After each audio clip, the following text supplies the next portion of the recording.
I'm super excited. I cannot believe today is finally the day. My name is Masachaba Kumalo, and this is the second of 3 conversations that the center is committed to hosting. The rationale for doing this is very simple. At the onset of the COVID-19 outbreak, the World Bank cautioned the African continent to not copycat Western responses to the pandemic. So this advisory was issued for an obviously basic reason. Now, most of Africa's countries are disproportionately poor and don't have the resources to respond to a health crisis like COVID in the same way as our Western counterparts.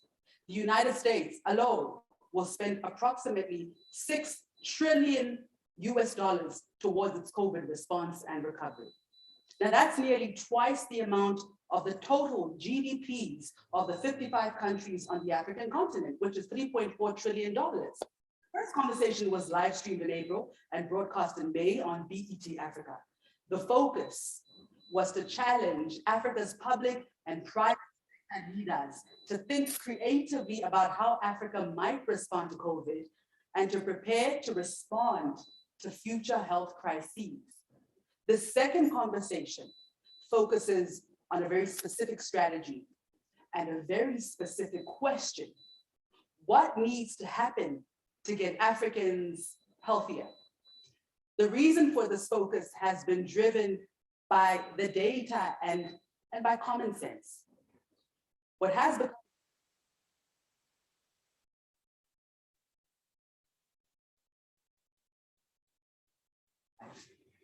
earlier, I sat with Ambassador Charles Stipp, the non-executive board chairman of the African Presidential Leadership Center. He was in South Africa for the early stages of the lockdown. And while he was here, he wrote a book called A View from the Other Side, Lockdown in South Africa. Take a look at this.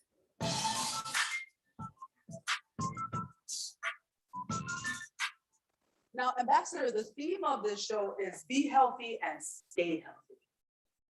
Why this focus and why now? Well, first of all, Masachaba, let me say thanks for the very deft hand that you provided in managing the first conversation and now this one. I appreciate immensely the outstanding work that you've done. Thank you. Now to get to your question. Why a second conversation focused on getting healthy and staying healthy? Well, you look at the data. As you said earlier, healthy people versus unhealthy people fare a lot better when you have a health crisis like the COVID pandemic. Secondly, we know from the data that the healthier one is, the better they fare. And as a result of that, there are things that governments can do to promote better health policies and get better health outcomes. And there are things that people can do to get healthier. It doesn't make any difference how rich or poor a country is. It doesn't make any difference how rich, poor, or whether a person is middle class. They can take control of their personal situations and get healthier. That is fantastic. And I think, in just really what we have really seen, especially based on some of the guests who are going to expand furthermore on this topic. How are you staying healthy, looking so good? Well, thank you. We need to get your eyes checked. But I make an effort, and you have to make an effort. It's not heavy lifting, it's righteous lifting. And the key is just to find something that you like doing, pay attention to what you're eating and particularly how much you're eating. And it's a little easier than people think. All right, thank you very much. Keep it up. Whatever you're doing is working. Thank you. Well, I appreciate the compliment, and I'd close by saying I think that in your hands, we're up for a great conversation. We've got some great people involved. The head of South Africa's largest medical scheme, We've got the academics from Harvard, the University of Cape Town, and Cambridge. We've got even one of the foremost authorities on health-related issues in professional sports. So we've got a great group of people, and we couldn't have a better moderator than yourself to move this conversation forward. So again, I thank you. I want to thank all of those that are participating today. And I want to thank the folks who are tuned in and joining us for this conversation. Well, thank you very much. I'm excited. Let's get straight into it. All right. Be healthy and stay healthy. Let's get this conversation started. Now, our panelists for the first segment are Dr. Ryan Noach. He is the CEO of Discovery Health. He joins us at our Sandton studios today as the head of South Africa's largest open medical aid scheme. He brings a sort of broad perspective that comes from knowing both the funding and provider sides of private healthcare. Discovery Health Medical Scheme has an open market share of 56.7%, covering nearly 3 million beneficiaries, according to the Council for Medical Schemes. Also joining us is Dr. Walter Willett from the T.H. Chan School of Public Health at Harvard University. He joins us from Boston, Massachusetts. He's the professor of epidemiology and nutrition. He's the chairman of the Department of Nutrition at Harvard School of Public Health. He has published over 700 articles, primarily on lifestyle risk factors for heart disease and cancer.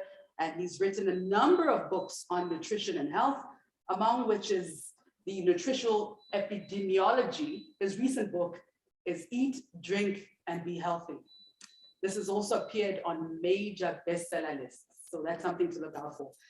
Now, I'm going to start with you, Dr. Noach. Now, I'd like for our team to put up a chart here that was developed by the team at Discovery. It zeroes in practically on the first question that I want to ask you. When you look at the data that is in front of us, with which suggests that people with some sort of pre-existing were the most vulnerable during COVID, I just want you to walk us through the data reflected in the chart and to provide some insight in terms of the implications of the data on the screen. Thanks very much, Master Chaba, and it's really great to be here. Dwarfed in the presence of greatness, Dr. Willett's CV, Ambassador Steve, your own beauty, it's hard to match that. The chart is showing quite clearly something which I think is well known now, but which we've demonstrated unequivocally in our own data, which is that mortality in COVID-19 is directly linked to underlying risk factors. And the primary risk factors, as globally recognized, are age. And the left-hand chart shows you how above the age of about 50, roughly 50% of people require admission to hospital, and a high percentage unfortunately die. And also the relation to chronic illness. Those people living with 3 or more chronic illnesses stand a much higher chance of mortality. In our experience, about 10% of people living with 3 or more chronic diseases stand a chance of death, unfortunately, from COVID-19. And that moves to about 20% of people living with 5 or more chronic illnesses. The underlying message and the theme of today, linked very much to your theme, is that resilience against COVID-19, and for that matter, against many other severe illnesses, is related directly to how healthily we live and how we manage to mitigate lifestyle disease. And a big part of mitigating lifestyle disease is human behavior. Yeah, no, this data is extremely helpful. And I just want to plug into Dr. Willett to help us really just tell us more about what's sickest during COVID and why. I'd like you to just pick up from where Dr. Noach left off and just to expand a little bit on that. Sure, I'm going to share my slides here, if you don't mind, and emphasize again what you just heard about the importance of underlying health conditions. The disease COVID-19 is obviously primarily caused and uniquely caused by a virus, but our chances of getting seriously ill, hospitalized, and dying from this infection are much greater if we have underlying cardiometabolic conditions. Those include, most importantly, obesity, diabetes, hypertension, and heart failure. And if we put all of these together, this one important analysis showed that over 60% of hospitalizations could have been avoided if people were healthy once they got COVID-19. And of course, even before the pandemic, these were important public health issues and individual health issues that we were not giving adequate attention to. I've worked in Africa in various ways since the 1970s. When I first worked in Tanzania, these conditions were relatively rare, but now the rates have caught up to even the rates in America and other Western countries. All right, thank you very much. Now, Dr. Noach, on the basis of this, what are the lessons that we should take away from this pandemic, especially in light of perhaps being better prepared for a future pandemic? Many lessons on many different levels, political, economic, human behavioral. But I think linked directly to the topic that you're focusing on today, human behavior and the way we live our lives has a big impact on our ability to withstand COVID-19 and withstand other diseases. And we should take quite seriously that behavior and our underlying wellness. You know, in behavioral economics, we talk about this situation of discounting one's future health. Yeah. We take into account the fact that we're living well, eating well, and enjoying life today, but the hyperbolic discounting of discounting the future effects of today's behavior on wellness. So if I eat badly today, tomorrow I'm okay, but in 10 years' time, perhaps I'm not so good. And we tend to discount it. It's this hyperbolic discounting. We need to take into account this data and realize. What do you mean by hyperbolic? It's hyperbolic in that the curve is a hyperbolic shape. Right. It's exaggerated towards the peak, towards the end of that curve. That's a hyperbolic curve. And what that means is it catches up with you down the line. Yeah. What you do today catches up with you. So we should live our lives healthily. As you heard from Dr. Willett, obesity and underlying glucose control, or in its most severe form, diabetes is an illness. Those were two factors that we've proved to have huge relevance to resilience to COVID-19. So our Vitality program, which is a wellness program, we saw quite clearly in that program where we measure people's physical activity and what they eat, that the ones that were living healthy and active, that had normal body mass index, measured both by their weight and their waist circumference, and importantly, those that controlled their sugar intake, those people tended to fare much better off during COVID-19. Well, look, I am living proof. I contracted COVID, I survived COVID, and I think I fit well within the parameters of what you are describing. And I want to bring it back to you, Dr. Willett. What were the takeaways for you in this COVID-19 journey? Fine, I'll just share a few slides again here too, and just to emphasize and bring a little more detail to that, underlying healthy diet is critically important here. And I don't have time to go into all the details, but it does mean healthy forms of carbohydrate, healthy forms of protein, plenty of fruits and vegetables, healthy fats added to our diet. There's more detail about this on our website if somebody wants to go to it.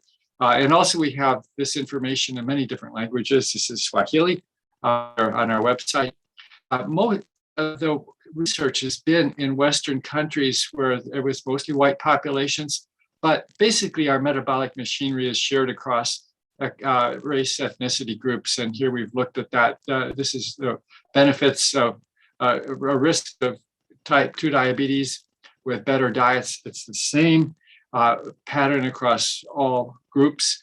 And if we put together that healthy diet with not smoking, keep avoiding overweight and obesity, moderately exercising, again, having a good diet, we could prevent over 90% of type 2 diabetes. So this is a very preventable condition along with heart disease and hypertension. And I wanted to show this map to make an important point. that we scored diets around the world. Not surprisingly, they were quite good around the Mediterranean area and Eastern Asia, but many parts of Africa actually scored quite high. But every place, every country in the world could improve their diet in multiple ways. But many of the traditional diets in Africa are actually quite healthy because they've emphasized a lot of plant foods, vegetables, fruits, modest amounts of red meat, low amounts of sugar. But these are changing rapidly. And as countries adopt Western industrial diets, quality is actually decreasing. And to reinforce the point that was made earlier too, this is looking at increasing income in a country, and this is looking at increasing diet quality. And if you look in here at the countries with low income and high diet quality, you see a lot of African countries, Rwanda, Senegal, Uganda, Kenya, and a lot of the wealthy European countries are up here, high income, low diet quality, Finland, Sweden, Czechoslovakia, Germany. So you don't have to be a wealthy country to have good diet quality. So what could governments do? Back to that big question, tax tobacco severely. That's really important. For an individual, tobacco is the most severe problem.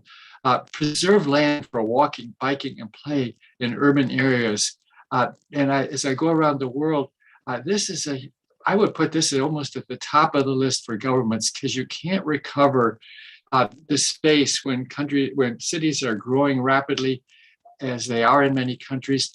Often there's not preservation of space for walking, biking, and recreation. And that's critically important if we want people to be active.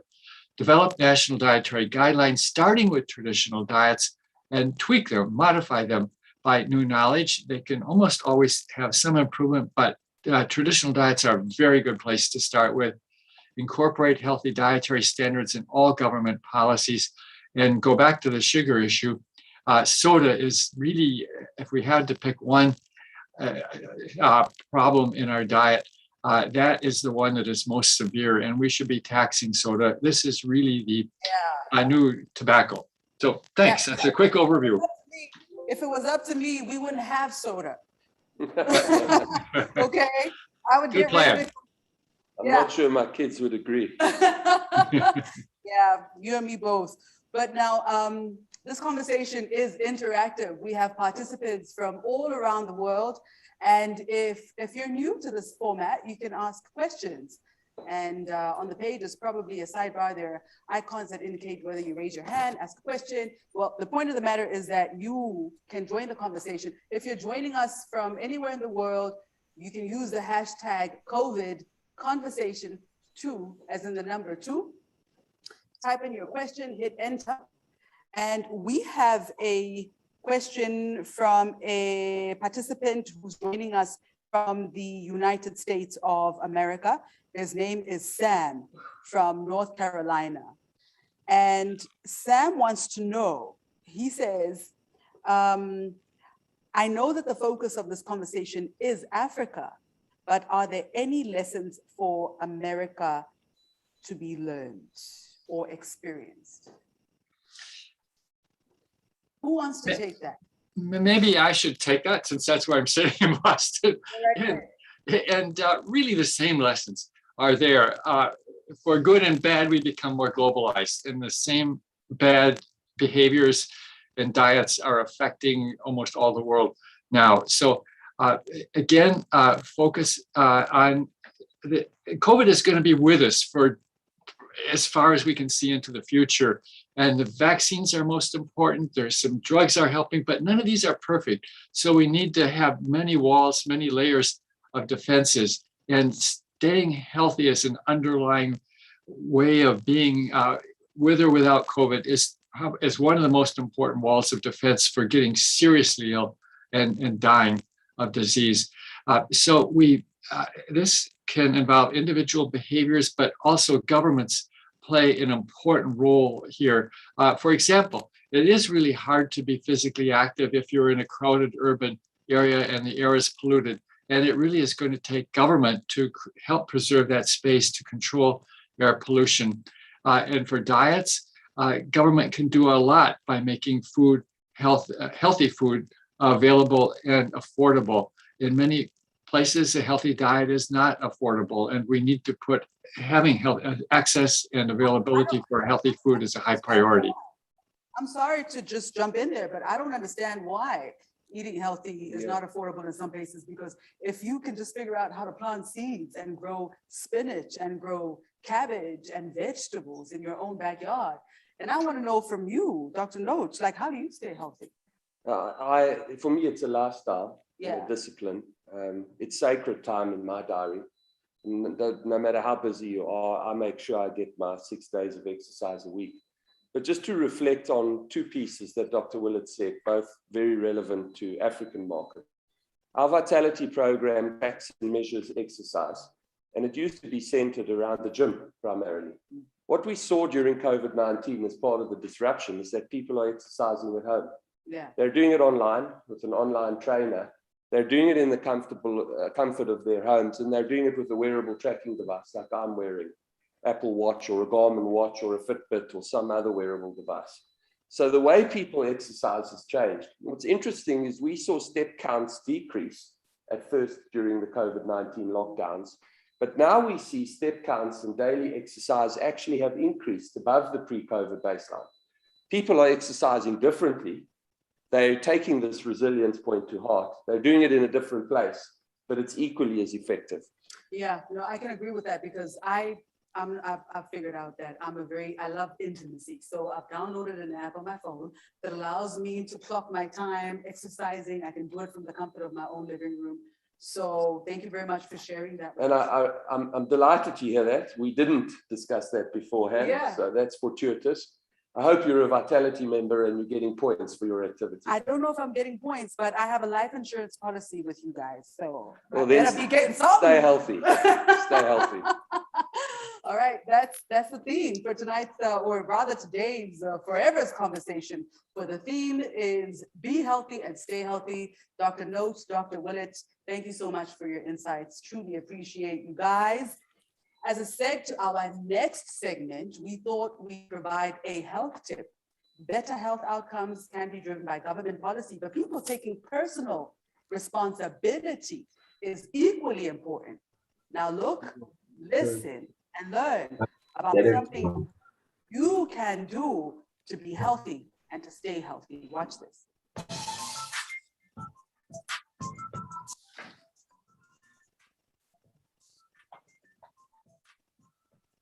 Exercise, exercise, exercise. Why?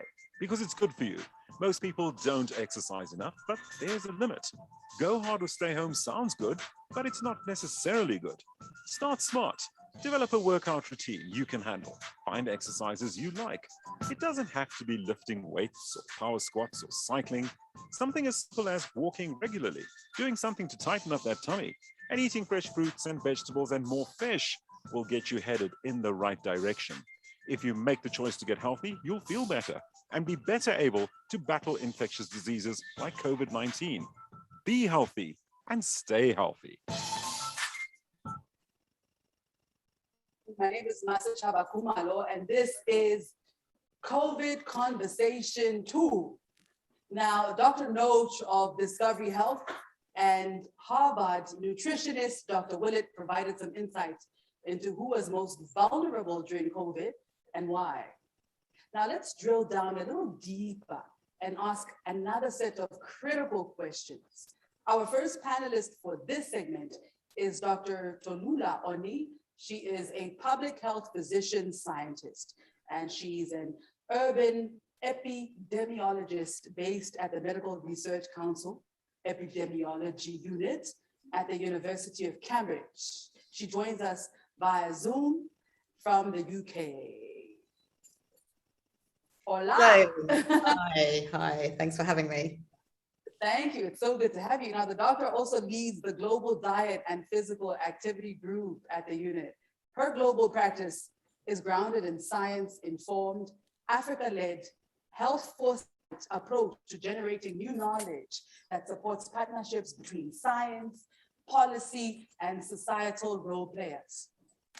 Next is Dr. Leroy Sims. Now, he is Senior Vice President, Head of Medical Affairs for the National Basketball Association, USA.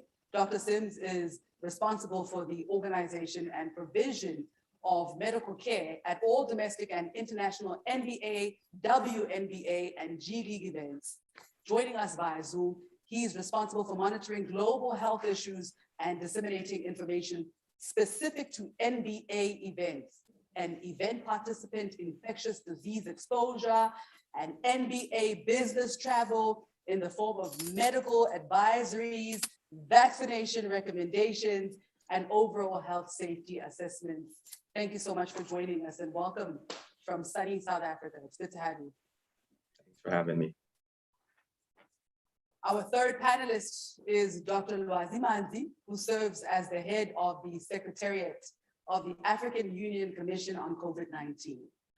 Now, Dr. Manzi was formerly at the South African Ministry of Health, where she was literally at the forefront of COVID-19 communication, effectively linking the technical work with communications to empower communities, stakeholders, public and private partners. Basically, every piece of information that went out around COVID-19, at the height of COVID-19, Dr. Manzi was literally at the forefront. And it's really, really good to have our panelists make the time. I know you know, the famous saying is you could have been anywhere in the world, but you're here with us, and we're grateful for that, truly. Thank you very much.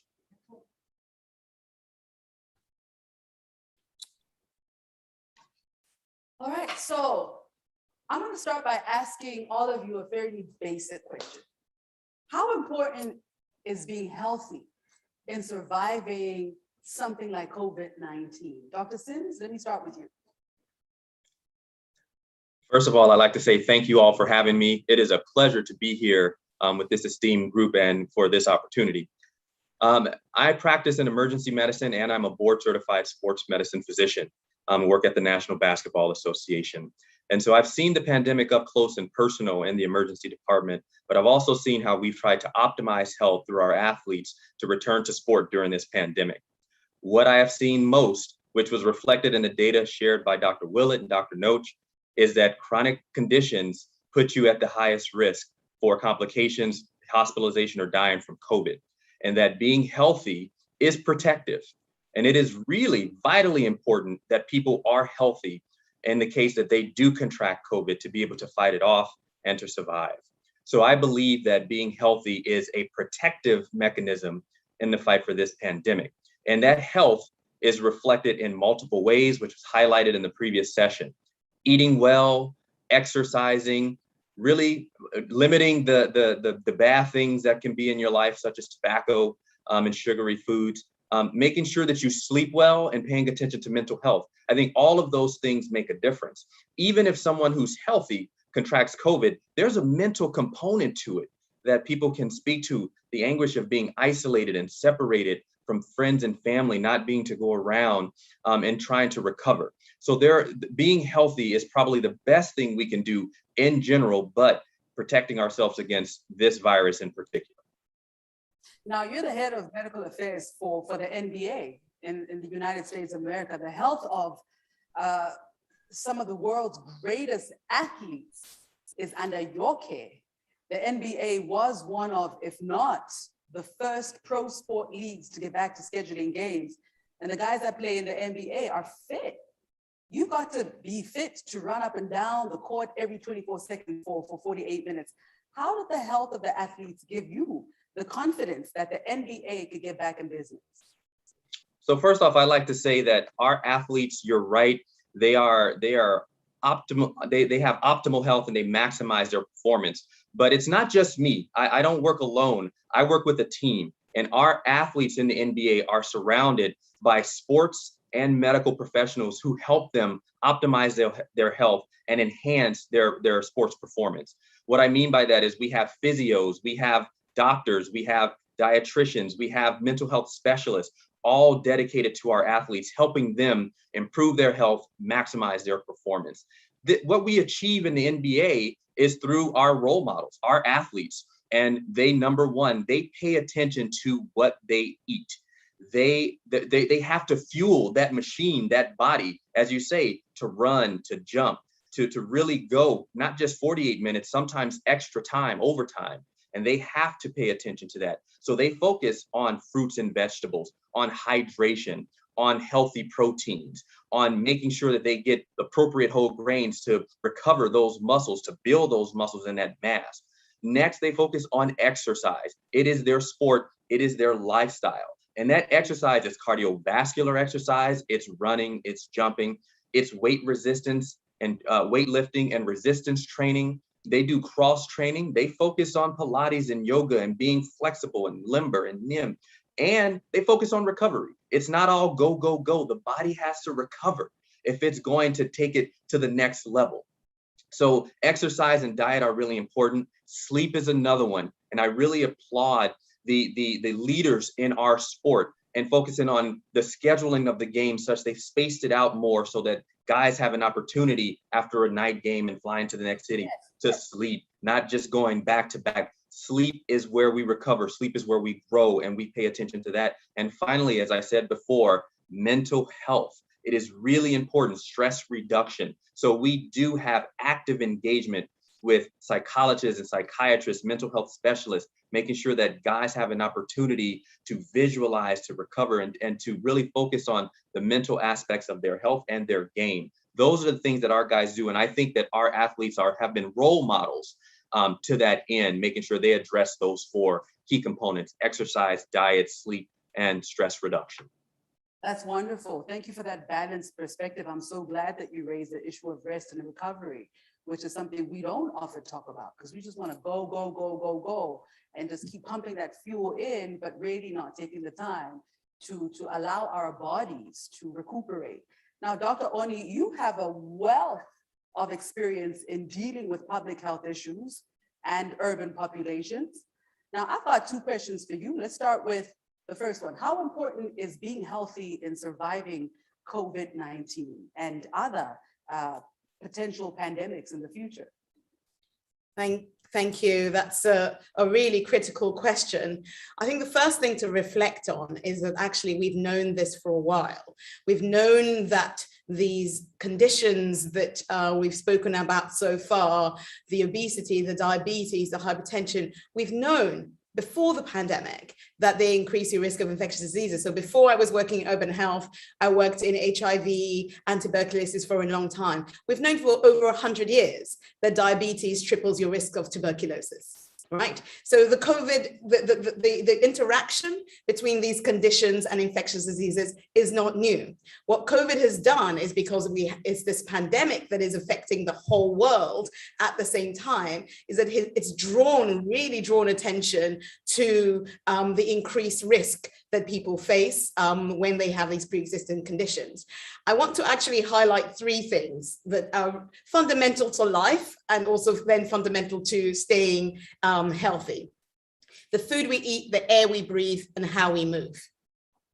If we can look at those, each of those in turn, and think critically about something that we haven't talked about so far, which is equity, right? So I'll tell you how I ended up in urban health is that I was working actually in infectious diseases, and I started noticing that my patients also had these chronic conditions that we weren't dealing with because it was a different thing, firstly. And then as a physician, I was just telling them like, oh, you know, your blood pressure is still high. You need to eat less salt. Oh, you know, you need to exercise more. And then one day I took a look outside, right? I was leaving the clinic and I thought, well, what sort of prescription is this? This is not a prescription that any of my patients can actually cash in.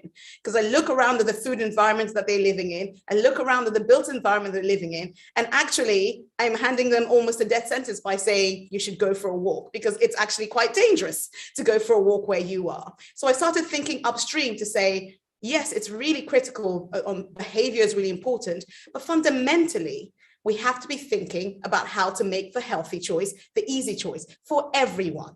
You know, I admire and I was in Cape Town for a long time, the insurance and the vitality work is really great at motivating. 30% is not the majority of people. So we have to ask where we look at where the burden of disease lies, it also intersects with where the greatest proportion of people with suffering from these conditions are. It also intersects with the most unhealthy environments. And so when we start looking at approaches to increase health, and I talk about increasing the supply of health actually, as a way of just shifting our mindset of thinking about health beyond just healthcare, beyond just individual, to say, actually, how can we think in the context of cities where I work, how can we increase the supply of health from place? What would that look like? Who would we then be calling health professionals, right? They would be the people who are responsible for zoning and approving the food outlets and unhealthy food outlets. They would be the people that would be thinking about, well, how do people get from home to work, and how can we integrate healthily a bit of physical activity in there? Those actually are the health professionals, because we know that over 80% of factors that influence our health lie outside of the healthcare. So a lot of my work is really focused in that space for the majority. Fantastic, well said. I'd like to bring in Dr. Manzi at this stage. I mean, Dr. Manzi, you were literally in the eye of the storm when COVID-19 hit South Africa. You were in part of the rapid response communication team at the forefront, leading the health ministry, the national health ministry, through this crisis when we didn't even know what it was, essentially. Now, I want to say, I mean, I really want to know from you, like in your current position now, you've moved on, you see the data that has been provided on the show that was displayed. What do you say? What do you say to presidents? What do you say to ministers and people about getting healthier as the first line of defense in dealing with any infectious disease? No, thank you very much. And let me greet everybody and sincerely apologize. Unfortunately, I had a lot of clashes today, and I was not able to, I tried to follow the conversation while I was doing the meeting. So let's see how that went. But Master Chaba, let me first say to you that, you know, when COVID struck us and we realized the scale and speed at which we're going to need to deal with this problem, the first thing that we said to ourselves is, well, you know what? Right now, we are busy trying to introduce universal health coverage into the country. I don't know if you recall, Master Chaba, but before COVID-19 hit, I was already a spokesperson dealing with the introduction of the national health insurance in the country. And that was, you know, that was already taking up quite a bit of time and energy. And then COVID hit. And the first thing we said to ourselves is we really want to actually implement the principles of universal health coverage through this program. And that's the first thing I wanted to say to you in response to your question, is that before we can even talk about anything, we do need to, we actually need to ensure and push for the implementation of universal health coverage across the world. And specifically in the context of Africa, it's actually, because what universal health coverage does, just as my colleague just now has so beautifully articulated, is it recognizes that you cannot extricate health from any other sector. In this country, we have this thing that we call the district development model. And that's also a model that understands that there is no sector that can be extricated from another sector, and in particular with health. And so it became really, really important for us to implement that. And one of the best examples of the implementation of that is our vaccination program. So I would say that that is the very first thing I would say if you're speaking to leaders, governors, and all of that, that's the most important thing. But coming to what's more specific Before you move on, I need to stop you just for the layman out there. Just break down your when you say that you cannot extricate one from the other, please give me in layman's terms and detail what that specifically means for the average South African citizen or the average global citizen who may not have a great education and wants to just understand, you know, Absolutely. Well, let's talk about the vaccination program. We'll talk about the vaccination program in this country, but we can talk about vaccination programs across the world and how they've been run. So first thing is that, firstly, they were state funded, right? And that's one of the fundamental principles of universal health coverage. The state that leads, it ensures that the resources are pooled and ensures that those who receive the product or the service do not pay at the point of actually being serviced. So that's the first thing, right? Now, what does that mean? It means that you actually need to bring together several sectors, multi-sectoral collaboration, as we say, to ensure that such a thing can be delivered, okay? Now, in the case of the vaccine programs that have generally been run under UHC principles, let's look at our example here. We had to deal with various departments. You know very well that we had a communications council that involved every single department, because you could not just have health actually trying to promote the vaccination program. You needed to have the Department of Transport. You needed to have, the Department of, you needed to have Treasury. You don't call it the Department of Treasury. You needed to have Treasury on board. You needed to have the Department of Social Development on board. In fact, you needed to have every single department on board. Why? Because you needed to make sure that the context in which you are inoculating these people is understood, that you can get mobile vaccination mobile vans to the people. How are you going to get them? So what are the conditions of the roads? The conditions of the roads are not right. Well, you're going to have to find another plan to actually get the vaccinations to those people, etc., etc. You then needed to then look, for example, at the education sector. Now we are jabbing children. There's already people who are talking about, well, now that we're jabbing children, what about the nutrition program that fell behind? What about the HPV vaccines that fell behind, etc.? How do we ensure that we can integrate those services? And that's not something that can only be dealt with by health. It's a combination of Department of Health, Department of Education, Department of Social Development. So, I mean, those are just a couple of examples, but for the layperson, what it really means is that everybody has to work together to ensure that everybody is healthy. Because if everybody works together for the health of everybody, then we elevate the health status of a nation, then we have more people who are able to be economically active. Those people are then able to contribute to the economy, and so the economic wheels turn towards a more prosperous future. Wonderful. Thank you so much for that breakdown. Now, let me ask you this, and I'm going to ask this to all of our panelists for this segment. Given what you know, what can we do? You can answer from the perspective of us, the citizens, or the government. I prefer to lean more on the side of the citizens, but obviously we need to have a balance of the two. What can we do to prevent or even to prepare for the next pandemic? God forbid. Shall I go first, since I'm already on the mic? Yeah, right. Yes.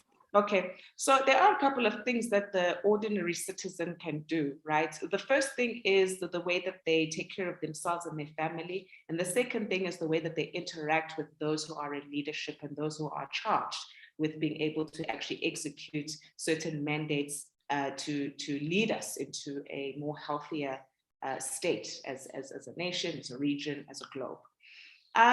You know, it's so interesting. My colleague was actually talking about, you know, what us doctors say to people, and you know, in terms of their preventative health, and you know, the realities of what actually it means for them. You know, just to maybe like just give another example. Wait, what do you say? What do you say to people?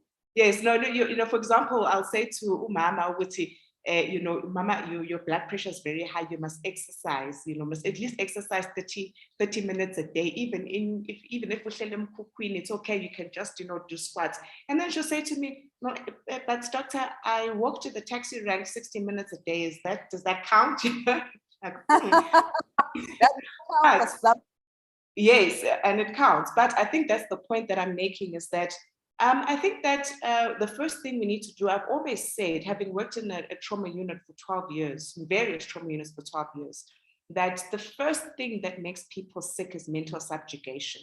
And that mental subjugation is not only historic, but it's also contemporary. You know, if you find yourself poor and disenfranchised, etc., you think that you do not actually have the ability to be able to do things that can elevate the status of your life.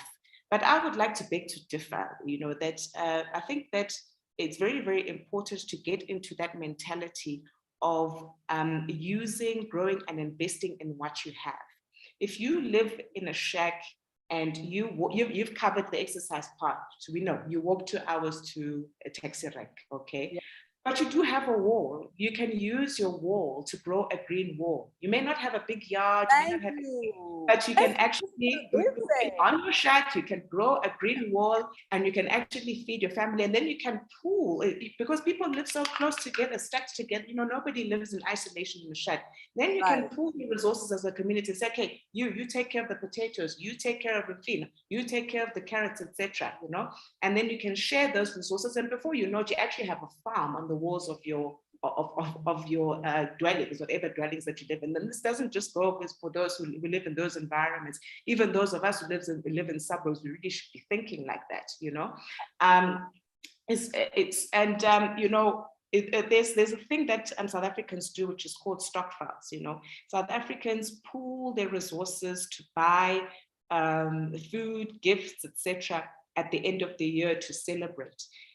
We can adapt this incredible phenomenon, which is worth billions and billions of US dollars, to say that, you know, start thinking about stockpile as also an opportunity to invest in your health as well. You know, don't just think of it as a way to just, you know, to survive Christmas and the holidays. You know, maybe you should be setting aside some money to invest in your health. And, you know, you can say, for example, that some of the money for each member, you can have a massage a month. Imagine if everybody got a massage a month. You know, I was amazed that you know, Thailand is, you know, massages and all of that's actually part of their universal health package. Imagine how much we would save in the complications that are related to hypertension, diabetes, etc. You know.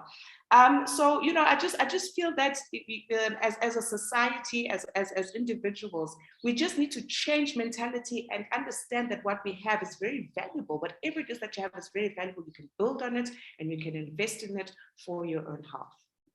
I love everything you've said. I've taken all of it. And furthermore, if there are any family members of mine listening, I think we should discuss maybe having even a massage group where we massage each other every month, because I need a goddamn massage. Thank you very much, Doctor. But Dr. Sims, I want to just throw it back to you. In the sense of being better prepared for the next pandemic, should we find ourselves in such a situation, what is the guidance that you can give? Thank you, Masachaba. And I will start by echoing what Dr. Manzi just said. First and foremost, we need to safeguard our health. So I'm going to start internally. What do? We need to safeguard our health by doing the things that are important, getting checkups, investing in preventative health, not letting things get so bad that by the time we seek medical care, we're so far gone, it's hard to come back. We have to make that investment. We need to be proactive. And we have to understand that exercise doesn't necessarily mean a gym membership. There are things you can do in your house, walking a little further, stairs if you're able to go up them. Those are things that we can do, but also things we can do with our family, as Dr. Manzi intimated. We can challenge each other and we can engage each other. Let's have a challenge of eating better. Let's have a challenge of walking further and comparing our steps. Let's have a challenge of 5-pound weight loss, 3-kilo weight loss, incremental, what we can do, and keep each other accountable. That's something we can do personally, be proactive about our health and get a little help from our family and friends. Number 2, I'm going to go outside. I'm going to talk about the medical community. The medical community can extend the hand and better engage people, patients, and communities. What we need to do is build trust. We've seen in this pandemic that people have been skeptical in terms of engaging the medical community, hesitant with the information coming out because medicine hasn't been as active as it could be. We need to engage, we need to build trust, and we need to find those people in the community who people listen to, and we need to amplify those voices. We know that doctors, that ministers, priests, rabbis, shamans, that people will listen to them sometimes more than a doctor. Let's engage them. Let us in the medical community get into the community to have a better influence on people and really build up that engagement and that education. If you're not going to listen to me, perhaps you'll listen to someone in your community and I can feed that information there. The third thing I'll say is all of us, we have the power through civic engagement. The people who plan the response for pandemics are our elected leaders. If we put people in office who don't have our best interests at heart, who aren't going to put the dollars where they need to be spent, then we need to vote them out and vote people in who will make a difference, people who will be active. You have to see who are the candidates, and you have to show up and vote so that our voices get heard and reflected in policy and in legislation. I think those are three things that we can do to really help prepare ourselves and our communities for what may be coming ahead in terms of another pandemic. Very clear, well said. Thank you so much for that articulation. Dr. Oni, I'm going to give you last dibs to give us your perspective on how we can, be more empowered for any future inevitability where such a pandemic is concerned. Thank you, Ms. Chava. And I would argue, I fully support what the two colleagues have said. So I would take a slightly different stance or an additional stance and talk about how we can actually activate our environments for health. One of the interesting things I found is that the World Health Organization published already in May 2020, but I think the world wasn't ready yet, a manifesto for a prescription essentially for a healthy recovery post-COVID. If anyone hasn't read this, I would highly recommend it. 6 steps on the prescription. And one of those prescriptions was building healthy, livable cities, right? So on the continent, we have 2 advantages. We have a young population, right? Our median age is 19. The vast majority of people are under 25. The conversation we should be having is, okay, so you know how the majority of us are young. How do we actually spend majority of our health resources keeping these people healthy? Because actually, most of us should be healthy. Instead, what the reality is that we're actively making our young people sick. So that's one thing. The second advantage that we have is that we're building cities, right? So we come from quite a low baseline, right? So we have, the continent is the least urbanized globally, but we are urbanizing the most rapidly. So we have an opportunity to build differently, right? So we have an opportunity to say, you know how what is not working over there, right? How do we actually think about what works for us and build the environments that will support our majority young people to stay healthy? So earlier I talked about the supply of health from place, empowering people to increase the demand for healthy, sustainable places. We've seen the power of young people in climate activism to say, this is not normal, we demand change. The first thing that we have to do is acknowledge the abnormality of allowing over 90% of people to be breathing polluted air. Right? We talk about the next pandemic. The next pandemic is already upon us, right? We have an obesity pandemic. If the incubation period between obesity and a stroke was 5 days like it is for COVID, we would be livid. We would be activated. We'd say, we need to do something about this now. The problem is that we don't see the impact on for a long time. So the colleague earlier talked about individual discounting of the future. We're doing that with how we build our cities. We're discounting the future. We're saying, we're just going to build shiny cities and have a superficial idea of development, and we will pay the cost down the line, but we actually have an opportunity. So I would say that one way of doing it is looking at what we already know. So for example, did you know that air pollution is already the 2nd leading cause of death in Africa?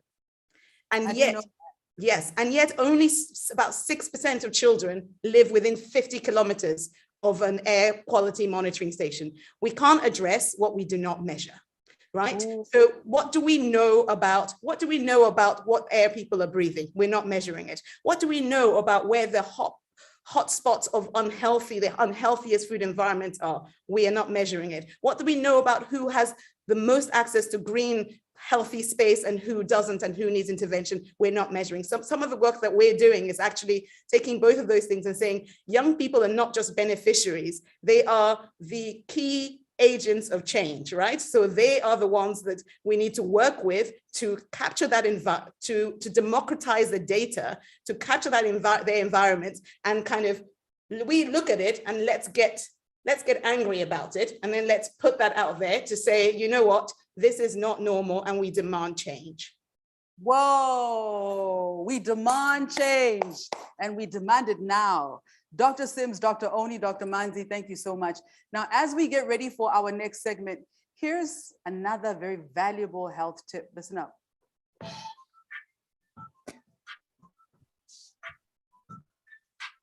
I'm Charles Stiff, and I served as President Bill Clinton's ambassador to the United Republic of Tanzania.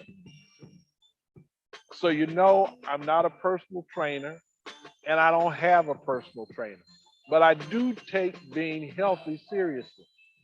And there are three things that I do with regularity. For strength and muscle tone, I have a routine of crunches, leg lifts, and push-ups that I do regularly. For my cardiovascular system, I like to walk, even mix in a little power walk every now and then. And the third thing that I do is I drink water, plenty of water. Water is nature's miracle cure for everything that ails the body. Be healthy and stay healthy. Be healthy and stay healthy. We're back with COVID conversation 2. And right now we're talking about what policy changes governments can implement to get people healthier. What sorts of things can you and I do to be healthier? Now, this portion of our conversation is about policy and it's about personal responsibility. And joining me for this segment is the Director General of the South African Ministry of Sport, Arts and Culture, Mr. Vusumuzi Mkhize, who joins us from our Johannesburg studios. And also joining me is Dr. Boshoff Steenkamp from Momentum, who provides healthcare insurance. And we are going to be linking to her at some point in time in the conversation. But joining me physically in the studio is our third panelist, Dr. Vicky Lambert, who is on the Faculty of Health Sciences at the University of Cape Town, and the University of Cape Town's health through physical activity, through lifestyle and sport research center, leads all scientific research conducted at the Sports Science Institute of South Africa within HPALS. Now, UCT's Division of Exercise Science and Sports Medicine trains postgraduate students in biokinetics, exercise science and sport, and exercise medicine. It's so good to have the both of you here with me. Thank you very much for joining us. Good afternoon. Thank you very much. It's an honor and a privilege. Now, I used two very critical words in the introduction of this segment. I think the first would be policy, and the other would be responsibility. Now, DG, I'll start with you. The Department of Sport, Arts and Culture has and continues to do incredible work when it comes to promoting healthy lifestyle, when it comes to really just encouraging people to make better choices, to prolong lives, ultimately. I'd like for you to tell me about an initiative called the National Recreation Day, or any other initiative of the department to get people to move more and to be more active. Thanks very much. As you said, you spoke about policy. In other words, what government can do to create an environment that inspires people to take responsibility for our health.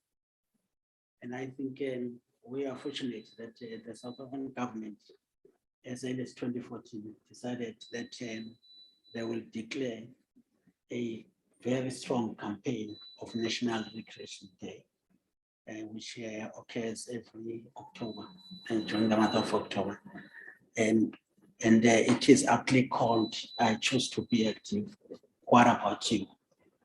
And the idea is quite simple, is that physical health assists in terms of fighting multiplicity of diseases, and prevention is better than cure.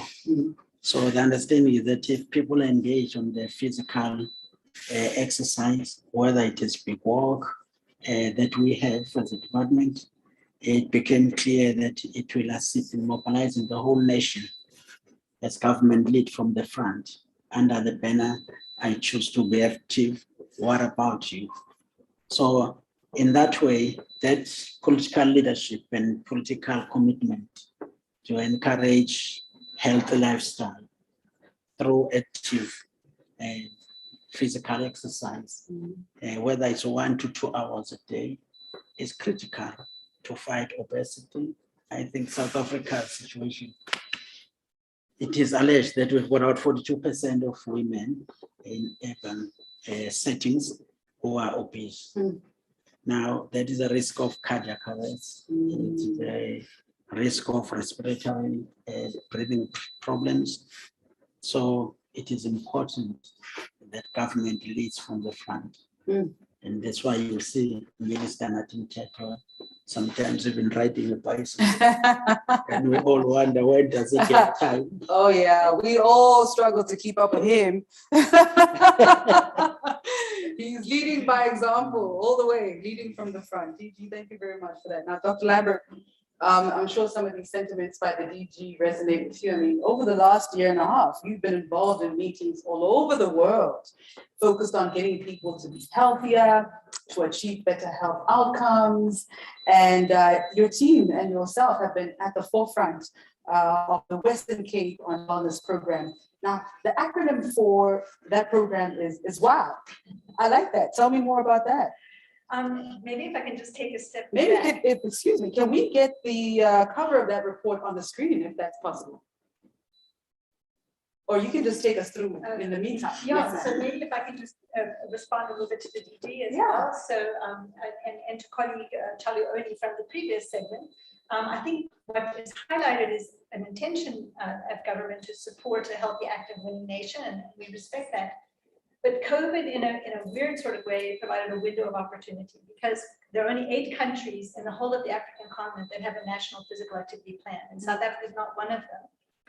But the point is that it actually was the first time that many countries had a regulatory response around physical activity, and it was to restrict it, which was really interesting.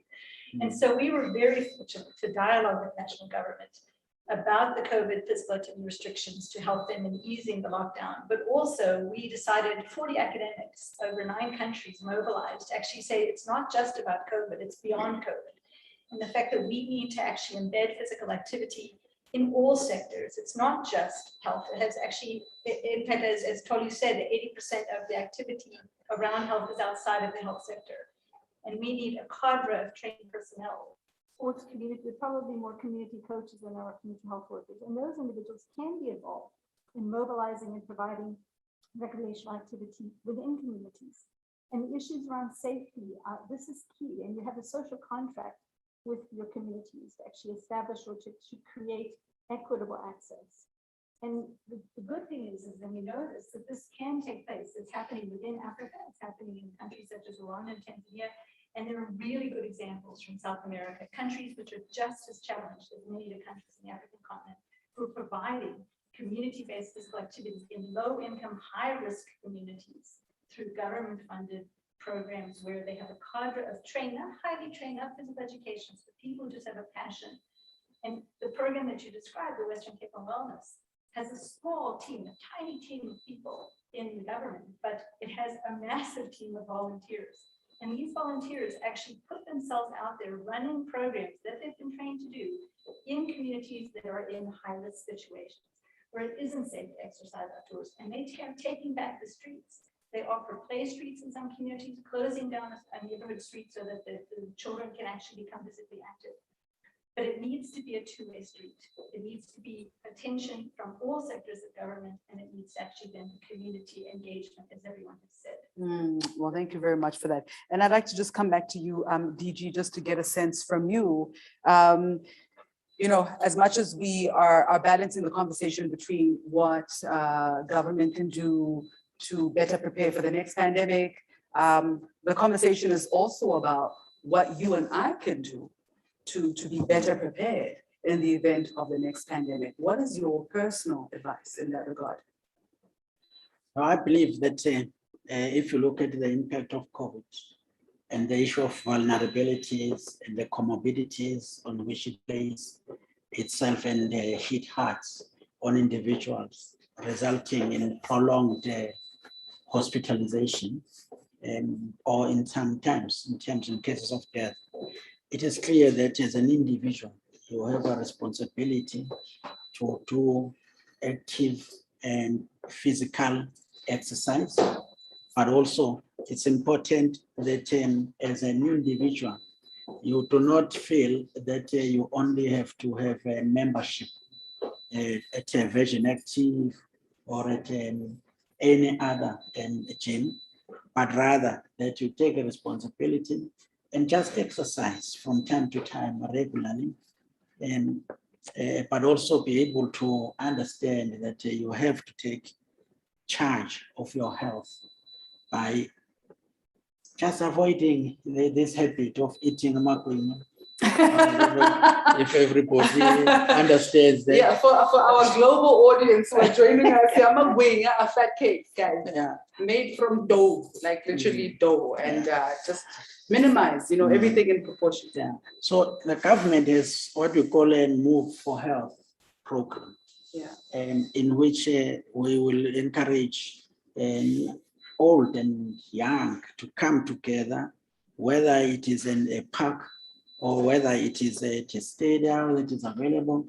And for once, just have a big event of an exercise where young and old are together.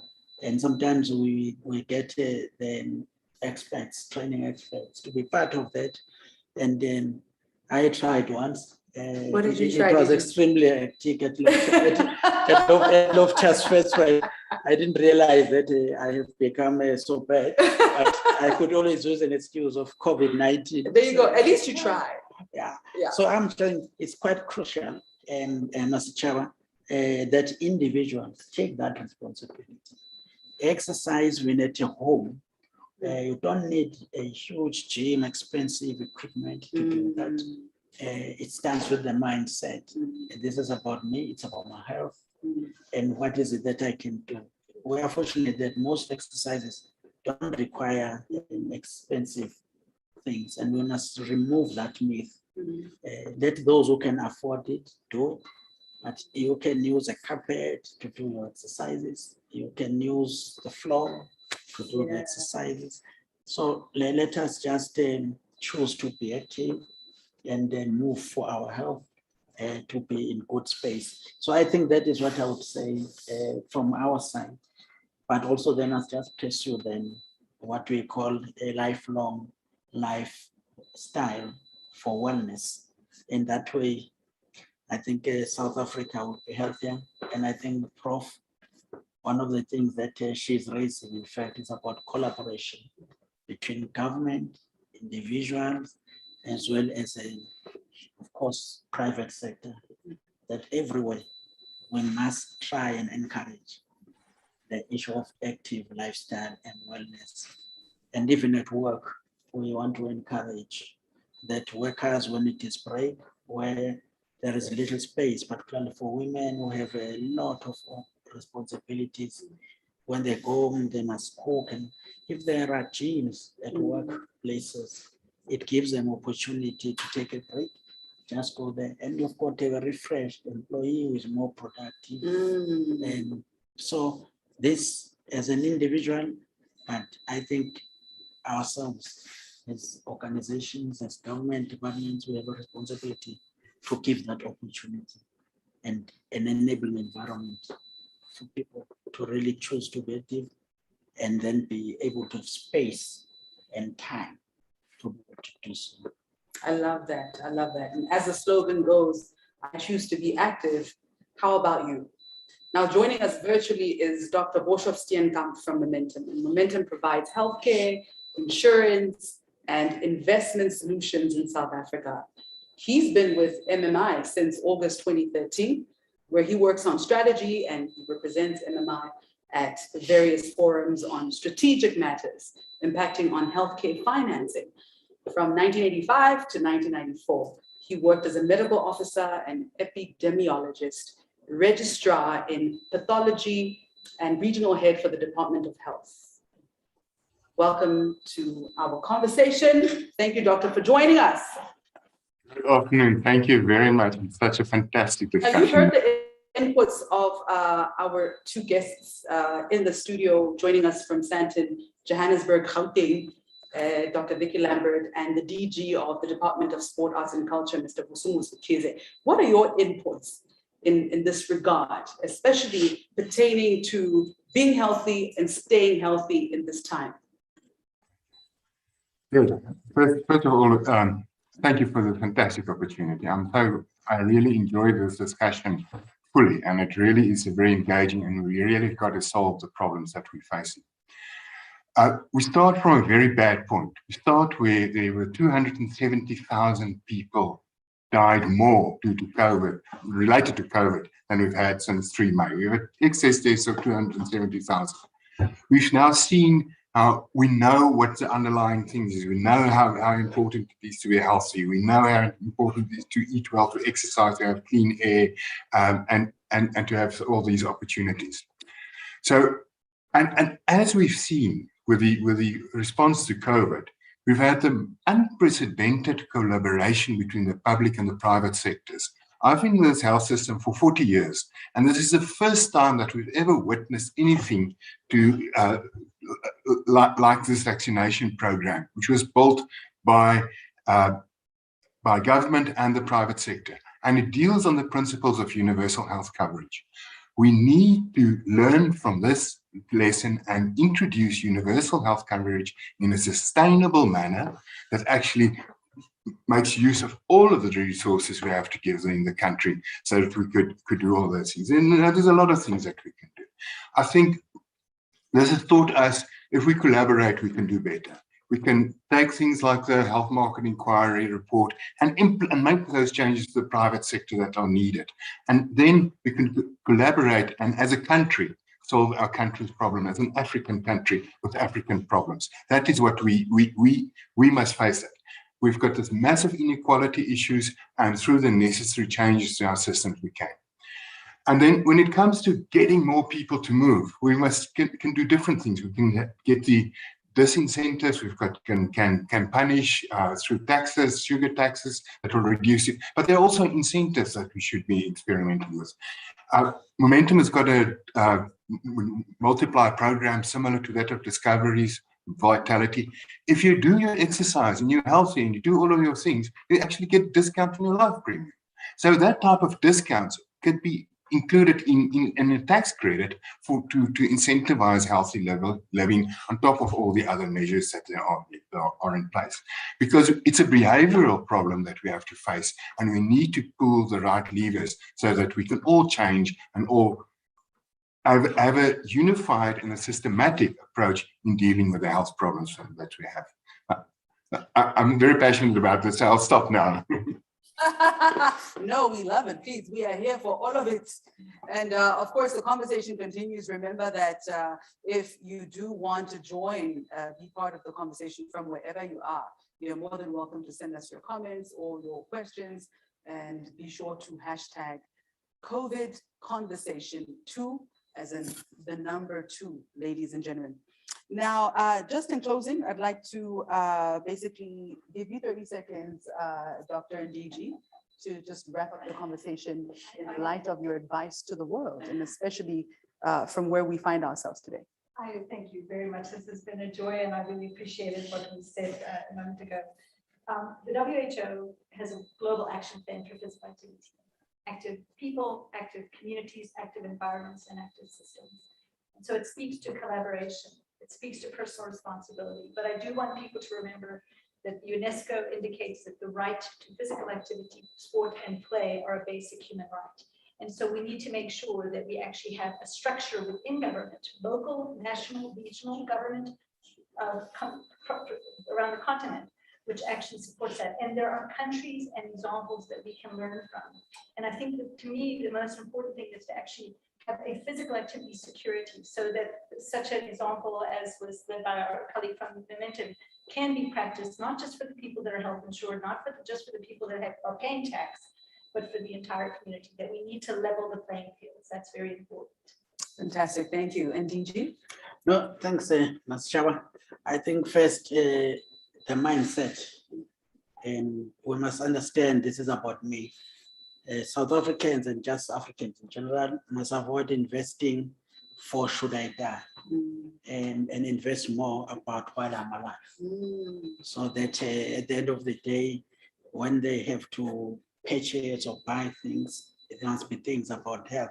There is so much mindset that I know that Doc might not agree with, but they think about insurance. You must invest in your health as an individual, and it minimizes risks that you might face in terms of a number of comorbidities. So when pandemic like COVID attacks you, the body resistance is there to protect you first and foremost.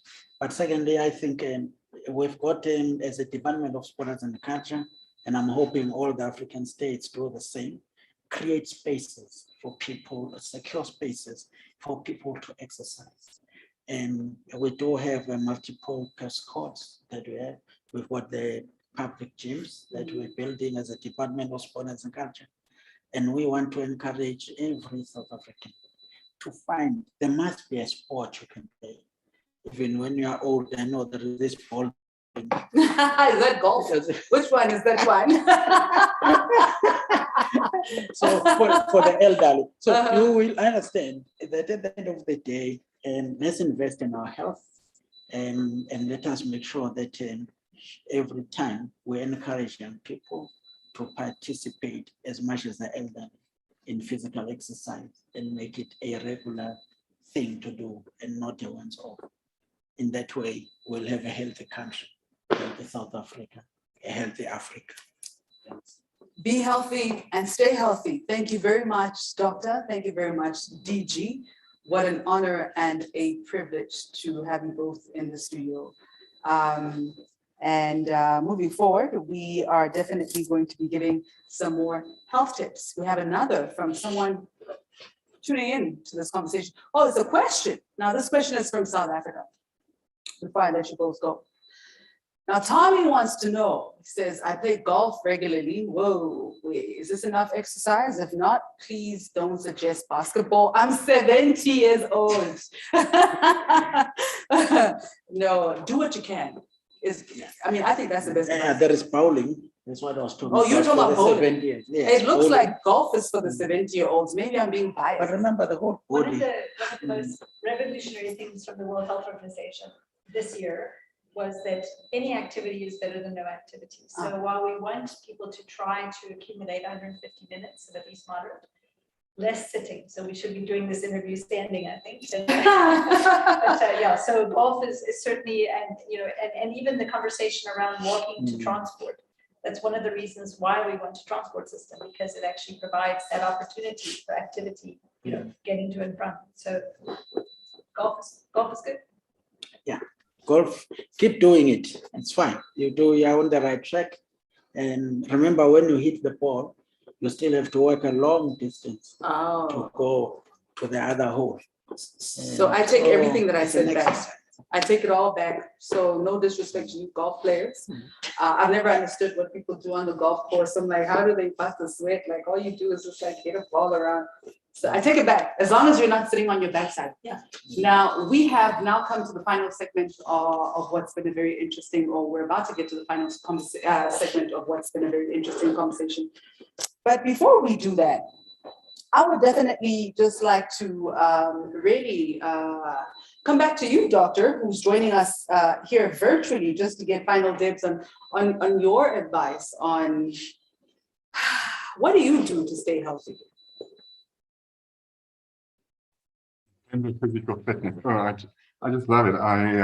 I'm blessed by having two sporty kids and a sporty wife. So, I get up at 4 o'clock in the mornings and I go and swim every day, and that is what I do 5 days a week. And then on the weekends I walk my dogs, and and so that's just wonderful. I don't think I would have coped with COVID and this whole isolation were it not for that physical activity. So that physical activity really kept me alive. Even in the hard lockdown, the whole family walked around the yard. We went for a walk in the yard, and we did 3 to 5 kilometer walks on a 1,200 meter square property. But that's what we did because that keeps you alive and it keeps you fit and it makes you feel fantastic.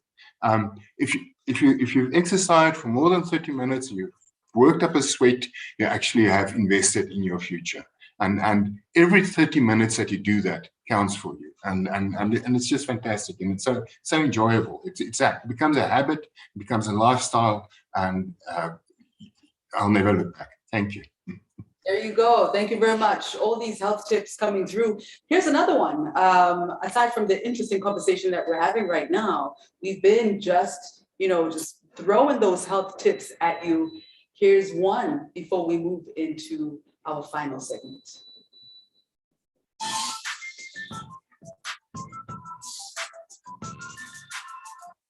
As for me, the one thing that I like to do is to swim. And I try to do this early morning whenever I'm at home. It clears my head. It enables me to think deeply. And it prepares me for my day of hard work. And so to all of you, let us all be strong, keep our city clean, because that's the pathway to good health. COVID-19 led me to drink more water, sometimes 8 glasses a day.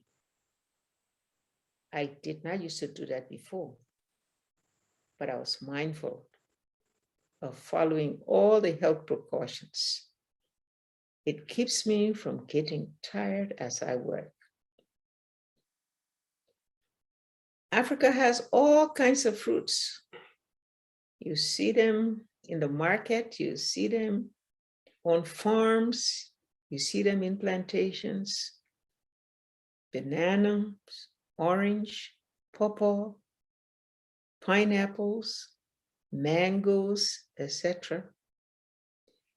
They are the best food for health. Give it to the children. Be healthy and stay healthy. And we're back with COVID Conversation 2. My name is Masichaba Kumalo. We're about to conclude the second of the 3 COVID conversations sponsored by the African Presidential Leadership Center. If you've missed any part of the conversation, you can find it in its entirety on YouTube, and there'll be an edited version that will be aired on BET Africa on the 12th of December at 15:30. It will repeat on the 13th of December at 17:30, and a second repeat will occur on December 14th at 1700 hours Central African time. For those of you outside the continent, check the APLC website for a summary of this discussion that will be aired on BET UK, BET France, and BET USA. Now, to close out this conversation, we can have 3 better panelists to wrap this up, 2 in fact. First, I'd like to introduce Dr. London Meyer, who is the director and head of the School of Public Health and Family Medicine at the University of Cape Town, South Africa. In addition to his leadership role in the sphere of public health in South Africa, he's a world-renowned authority on public health and family medicine. I should also note that the UCT School of Public Health is one of the partner institutions supporting this second COVID conversation. Welcome to the conversation, Doctor. Thank you very much. All right, next up, my guest in studio is Dr. Emmanuel Taban. He is a pulmonologist. Let me tell you, I went to sleep practicing this word in my head. Based at Mediclinic Midstream, South Africa, Dr. Taban is quite frankly in demand because of the world-class pulmonology care that he provides. But he doesn't just cater to the rich and famous. He provides pro bono primary health care to patients in places like rural Mpumalanga. And because of his leadership in this field of pulmonology and other areas, now the good doctor was recently named one of the 100 most influential Africans of 2020 by London-based New African magazine.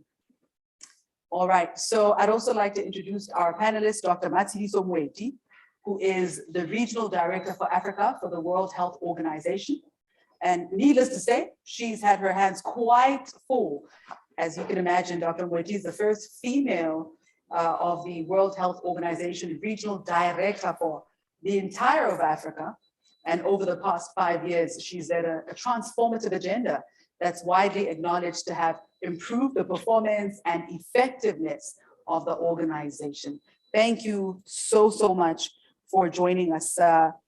Now, Doctor, you were thrust in the limelight, especially, I mean, you have been attracting quite a lot of attention with the work that you've been doing, but more especially during the height of COVID-19. Now, I would love for you to take me through, as someone who's been in the front lines, you've pioneered a revolutionary surgical technique to provide relief for people suffering from respiratory challenges as a result of COVID. Let's talk about that a little bit. Thank you very much. I think when COVID-19 came, I was just like the rest of the Africans, hoping for the best and hoping for more information to come from Europe or America. However, when time passed, one thing came to my mind that in Africa, we had exactly the same number of patients that were suffering from COVID, like patients in Europe and Japan. So of course, my duty as an African was not to wait for solutions from the West, but rather find a solution within me in Africa.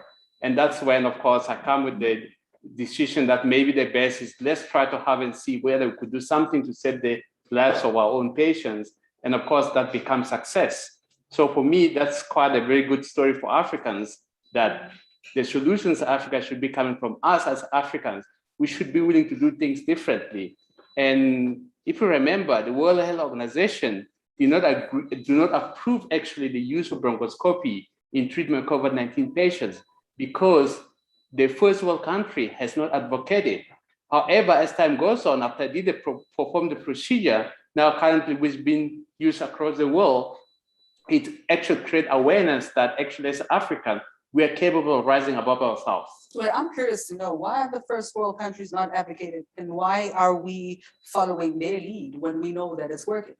Well, I think because the older generations has taught us that all the things that are best happening, they come from Europe or come from Asia, but it really that we as Africans, we also can be leaders in our own field in all different aspects of our society.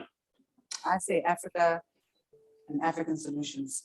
Thank you very much. So now in discussing what it is you do in the theater and all these amazing medical technologies that you have innovated, so to say, let's zoom in on what the individual should be doing at a personal level in order to make sure that we are healthy and that we stay healthy.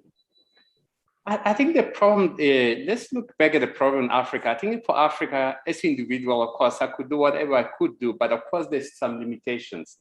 And I always say that COVID-19 has presented Africa with an opportunity to introspect about what is happening in the continent for a long time, why Africans have healthy individuals, but they're unable to compete with the rest of the world.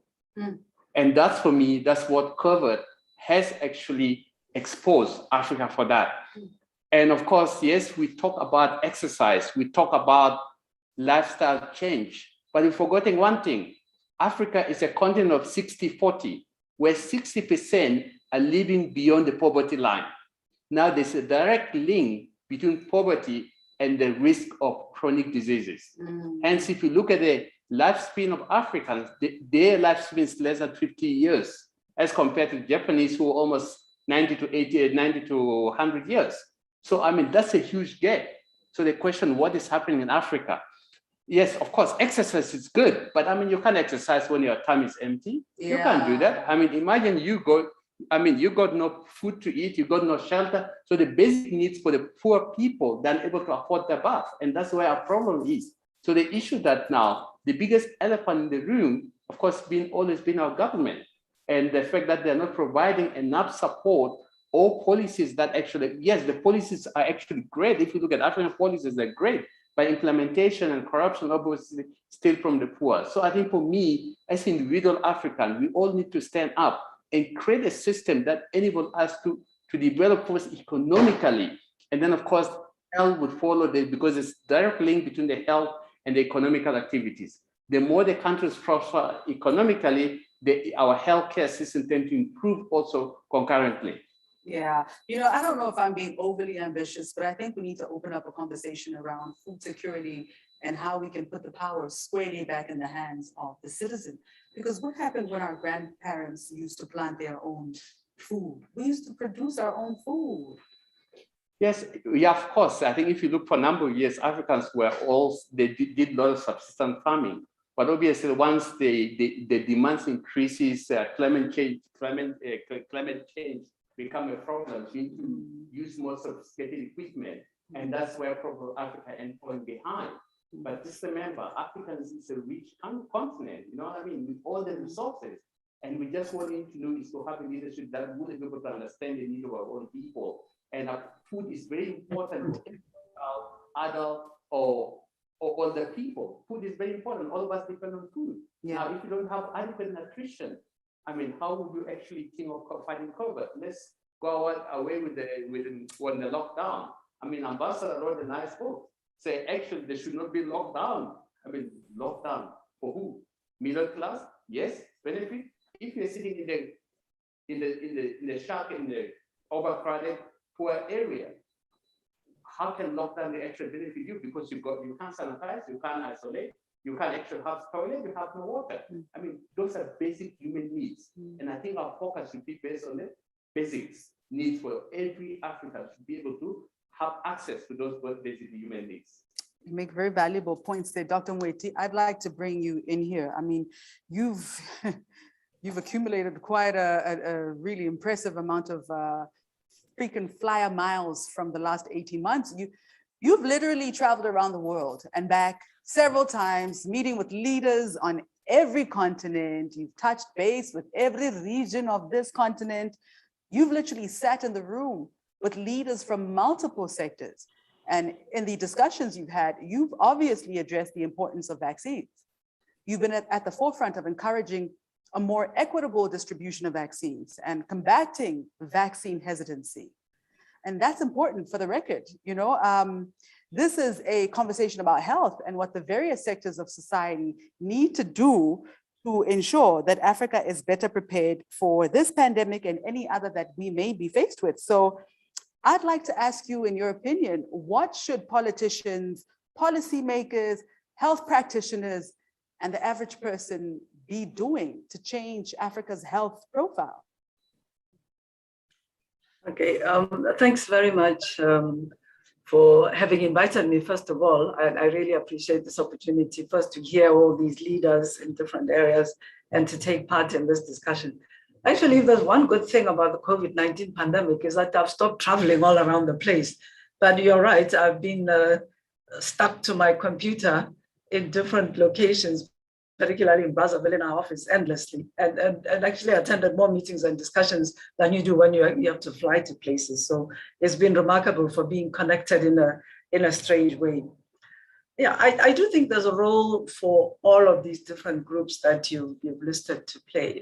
First of all, I think governments can do a lot, even with constrained resources, to establish an environment which enables everybody else to play their role, including people at the individual level.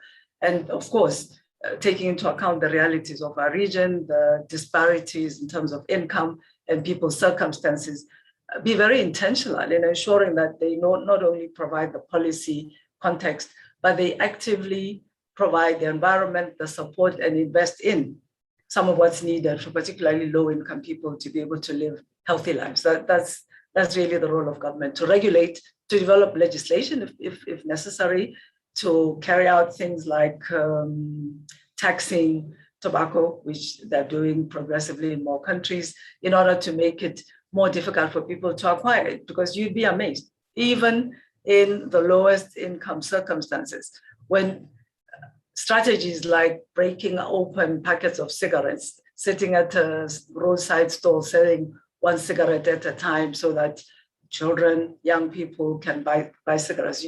That's where you can get the start of unhealthy habits. So governments really have a very strong role to play to set the environment, the policies, the legislation, to monitor what's happening, to know, and in addition, to help people feel enabled to do their part, even people living under the most difficult circumstances. Because I believe that, in fact, if you look at our traditional ways of eating in many African countries, so this was mainly plant and plant-based food, agricultural produce that we grew by season, which I believe even if governments encourage urban farming. I've lived in Zimbabwe, for example, in Harare, where everywhere you went, if it wasn't a nice garden in a suburb, next to those nice suburban gardens, there were people growing food, African people growing food that they could afford and eat and which other people could buy. So I think we need governments that see the possibility of, even in the most challenging circumstances, enabling their people to eat healthily.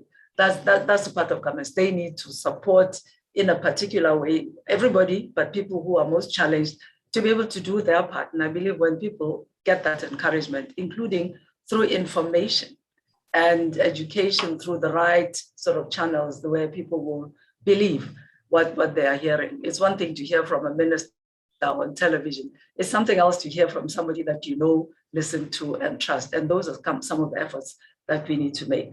And then coming to not only governments, in terms of conceptually, different government sectors have a role to play. If young people are going to adopt lifestyle habits that are healthy, they need to hear about it at school. And we've seen that children particularly can be a really powerful source of influence, not only for themselves, but for their families as well.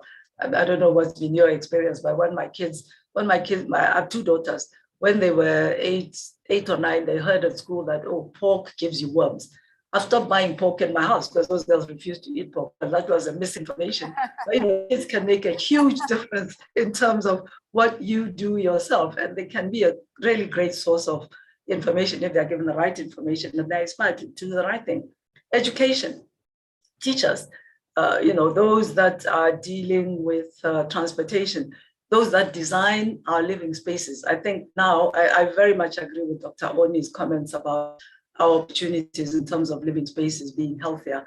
And that doesn't take all that much money. It just takes some forethought and some intention to make sure that low-income people, particularly who can't afford gym fees, can have safe places where they can exercise. And then finally, at the individual level, I believe we can learn and we can teach each other and we can support and challenge each other in our families, communities, churches, networks, to adopt these ways of living. Of course, I've skipped the health sector, which has a big role to play at different levels, at the policy level, the ministers, but the nurse in your clinics. One of the things that I think is very important in under-resourced systems is unfortunately the fact that they're becoming super specialized, even as they don't have enough doctors and nurses to treat each disease. So what I believe is that if you are a nurse in a clinic in a typical African country and you have the good luck to meet a person, don't just treat them for their HIV.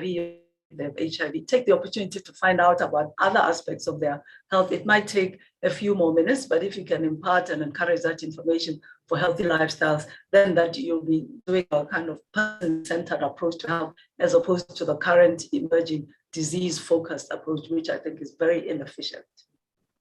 Wow, that's powerful. Thank you very much for that. Now we have a question from Tanzania. Abu from Tanzania asks, as we've seen with COVID, viruses have no boundaries. What sorts of things are African ministers of health doing in collaboration? That's question number one. And what sort of things should they be doing together in order to complete the recovery from COVID and to deal with Africa's next health crisis? Dr. Taban? I think as Africans, we can learn from each other, of course. We can always coordinate in a lot of Africa as a continent.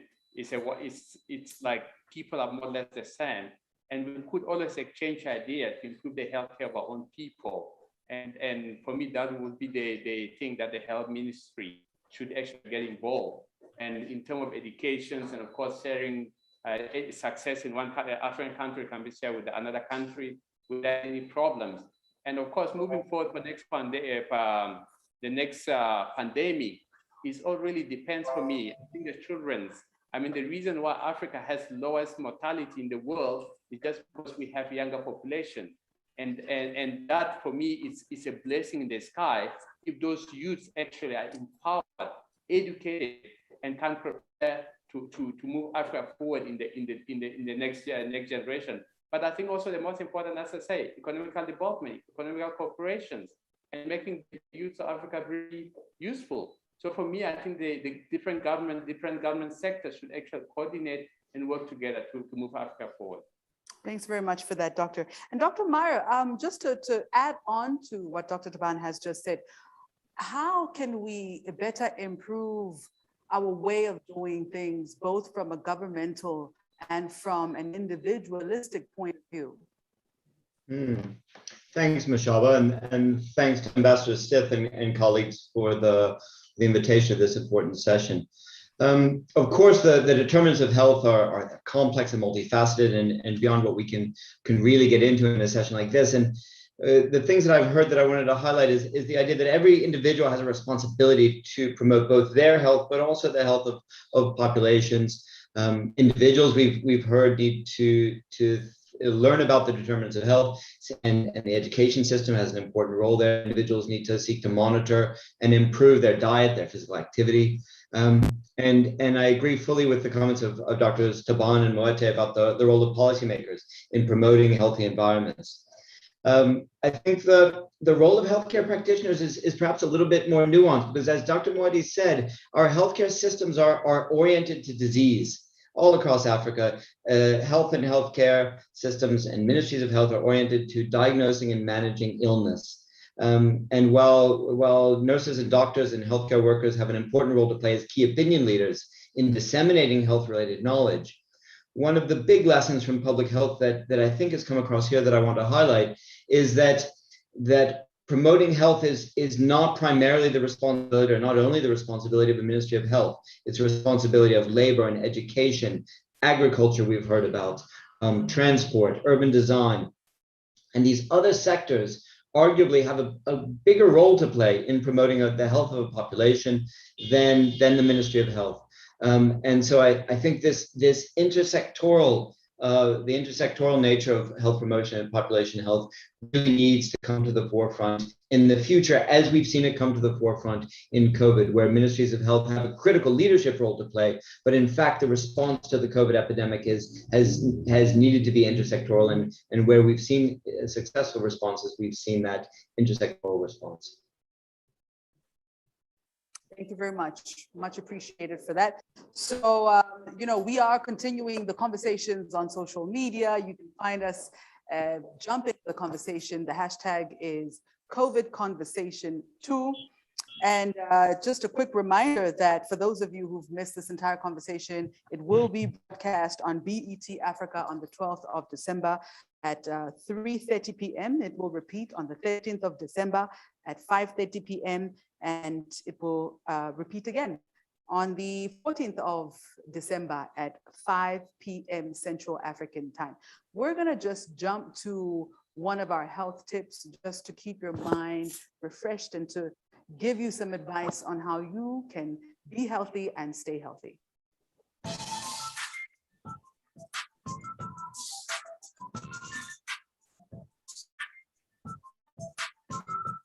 Exercise, exercise, exercise. Why? Because it's good for you. Most people don't exercise enough, but there's a limit. Go hard or stay home sounds good, but it's not necessarily good. Start smart. Develop a workout routine you can handle. Find the exercises you like. It doesn't have to be lifting weights or power squats or cycling.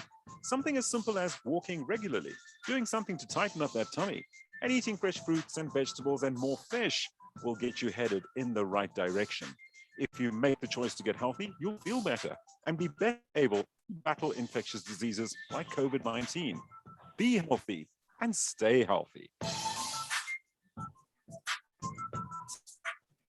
Well, there you have it. It really doesn't have to be that complicated, does it, Ambassador? I mean, we have a question here from Alison. We're joined once again by Ambassador Charles Stith, here to just help us to tie things up, wrap it up nicely as we've been receiving your contributions. Alison wants to know, her name is Alison September, how can we potentially use basic technology accessible by ordinary men to improve our healthy living in resource-limited environments? Let's open that up to Dr. Taban, or I see we've still got Dr. Meyer with us. My daughter reminds me more often than not that I'm a digital immigrant. So I'm the wrong guy to ask. I'm sure Charles, that's putting it. Yeah, Charles, I doubt that, but I think the question from the audience is a pertinent one, because we have huge opportunities with technology, huge opportunities to do lots of different things, including to promote health. And I think what the world's crying out for right now is something technological innovation that's simple, that's accessible, that's transportable across people of different socioeconomic strata, different countries and different cultures, that can really tie into the need for health promotion. And we've seen, of course, we all know how a few apps have really come to dominate the social media space and to take up a huge amount of screen time, particularly for young people. And I think we're poised for the possibility of a really innovative sort of social media technology-based approach to health promotion. And I know there are a few colleagues working on it around the world, and hopefully we're going to see something very innovative and exciting in the next couple of years.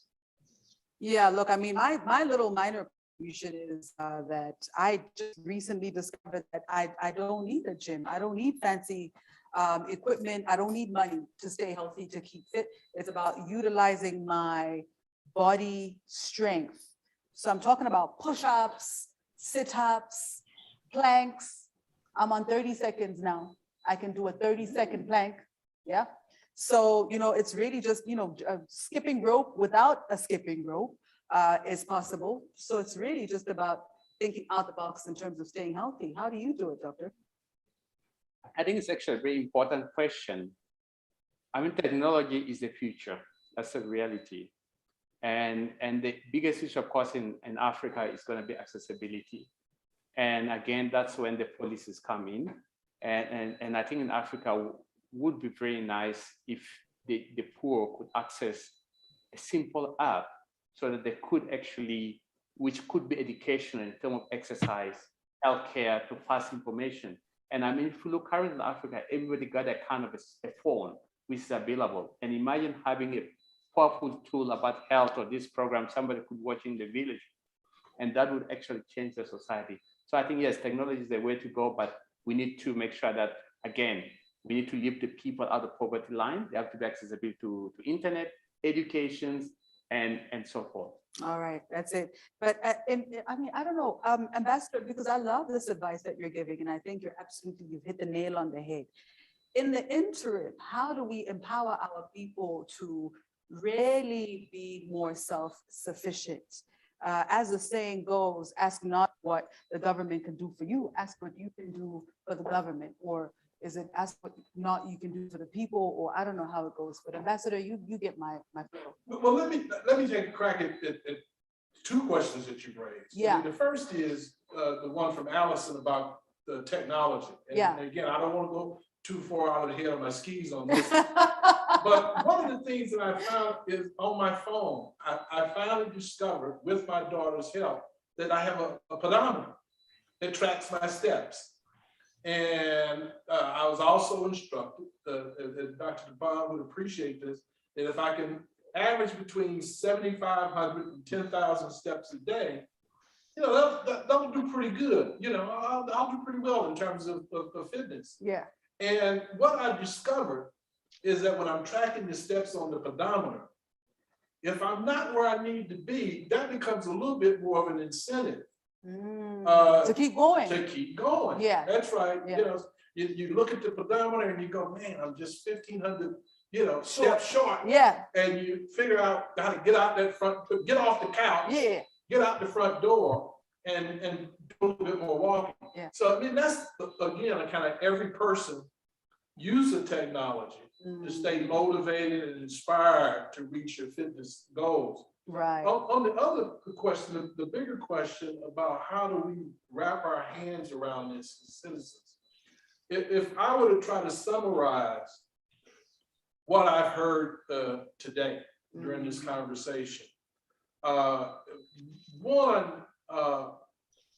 become active. If you aren't, become active. Figure out something that you can get some degree of joy from and do it as a way of getting yourself healthy. Become active. The other one is become an activist. That government has a role to play in terms of shaping the environment. Dr. Devon raised earlier the issue about lockdowns and what that did in terms of making it harder for people to care for themselves, to go out, to feed themselves. Well, one of the things that ought to be clear to a lot of political leaders around the world is that lockdowns are expensive. The South African economy took a huge hit. You mentioned in your introduction that by the time the US completes its response and recovery from COVID, it would have spent in the neighborhood of $6 trillion. Yeah. That's a lot of bucks. It's a lot of money. That's a lot of money. And, you know, you calculate it, it's a lot cheaper to feed hungry people. It's a lot less than $6 trillion. And if government were to begin to think about some of these issues in a different fashion, to think out of the box, if you would, and to be creative and do the kind of calculations to get you where you need to be. Again, if you figure out a way to spend $6 trillion on recovery and response, we ought to be able to come up with a strategy that spends $1 trillion on 900 million, right? I mean 900 billion, right? Or 700 billion to feed poor people. Because the other thing is, aside from them getting healthy, it makes the economy healthier because those dollars circulate at many levels and provide greater economic vitality. Right. It's important you should say that. I mean, Dr. Sims earlier of the NBA mentioned the importance of food. That's right. Food. I mean, it really starts with what we eat. So this sounds like a pledge. Like it sounds to me, I don't know if I'm putting you on the spot here, but it sounds to me like you just made a pledge to ensure that you are healthy and that you stay healthy. So we have the pledge of the ambassador. And I'm going to take it around the room globally. I'm going to invite even the ones that are not part of this conversation who are joining us on social media. What is your pledge? How are you pledging at a personal level to be healthy and to stay healthy? I'll come to our guests who are joining us right now. First, Dr. Meyer or Dr. Mweti is on our screen. Let's start with you, Dr. Mweti. How do you pledge to be healthy and to stay healthy? Let's be practical about this. Okay, I walk and I cycle and I dance. You know, the dancing is COVID therapy as well as exercise. I listen to jazz and South African music and I dance. But I mean, what sort of dancing are we talking about? Like pole dancing, or what are we talking about here? You need to teach when me. I've lost enough weight, I'll try and pole dance. Not quite yet. Not quite yet. No, but I mean, if I can just say one thing about an aspiration at a community level. You know, I'm 67 years old, so I'm thinking very much about women, low income, middle-aged women, and the attitudes and the opportunities that escape them to stay healthy. There's in South Africa, there's a high level of obesity among women, hypertension, diabetes. And yet these women are organized among themselves. As you know, they can inspire each other and organize themselves. How to get in there with this message so that they see this as a value for themselves, in the same way as they see Fafi, you know, rotating, giving each other some money for their daily needs. I think we need to get to people at that level and empower them to be in control. If we're using technology, it shouldn't be smart, trendy messaging only. It should be a message that resonates with a 67-year-old woman in a township who is overweight and diabetic. If we can do that, I'll be thrilled. All right. So Dr. Maya, Dr. Mweti, all right, she's pledged that she's going to dance. It's not going to be pole dancing just yet. How do you pledge to be healthy and to stay healthy? Thanks, Nashava. And thanks, Dr. Mweti, for taking the first pass at that one. It's a particular question for me right now because our family are rock climbers and my daughters are great rock climbers. And I try to keep up with them. And unfortunately, I was injured a few weeks ago. So now I'm transitioning away from the dangerous sport of rock climbing and looking for my next form of exercise to keep sane, and have settled on swimming. And so until I can get back onto a wall rock climbing, I try to swim 3 days a week in the pool and occasionally in the ocean as a low impact activity. And so that's my personal pledge. And one of the things that I'm a great fan of is the concept of families as units of health. And so whether it's exercising together, eating together, a lot of our interventions and our thinking and even our discussion today is focused on individuals. But I really think going forward across the continent, one of the things that we really need to tap into is the power of families and household units and people who live together and who love each other as important ways of intervening and thinking about health. So a big plug there for family health as a concept.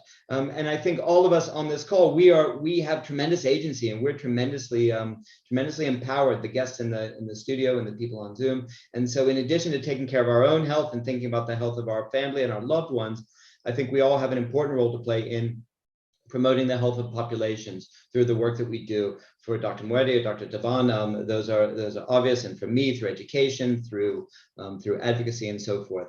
And so I think we can all be doing a lot for ourselves, for our loved ones and our families, but also for our communities. All right, so Dr. Taban, your pledge, how do you intend My to pledge stay is based on my 3 principles that make me who I am today. And it's based on 3 things. One is passion. Whatever you do, whether you're exercising, whether you try to live a healthy life, do it with passion. And second, be determined. Don't be tempted. No matter how tired you are, please get up and go and exercise to fulfill your promise. And the third, be consistent in what you do. Those 3 principles make me who I am.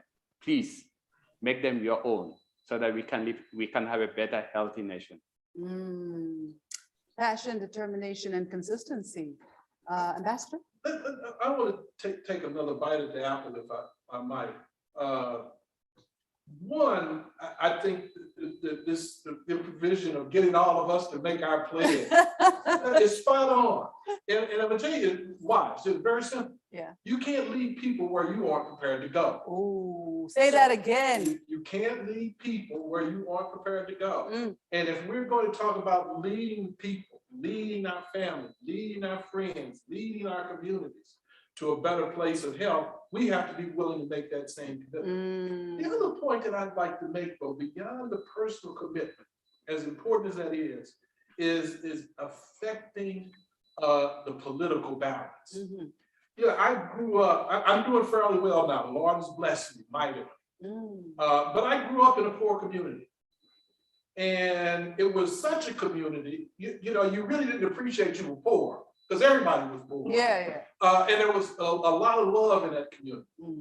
But it didn't strike me until years later that at the beginning of the month, when people had their checks, their diets were at one level. And near the end of the month, people were eating things like hot dogs with grape jelly on a piece of bread. Yeah. Now, as a kid, a hot dog with grape jelly actually tastes pretty good.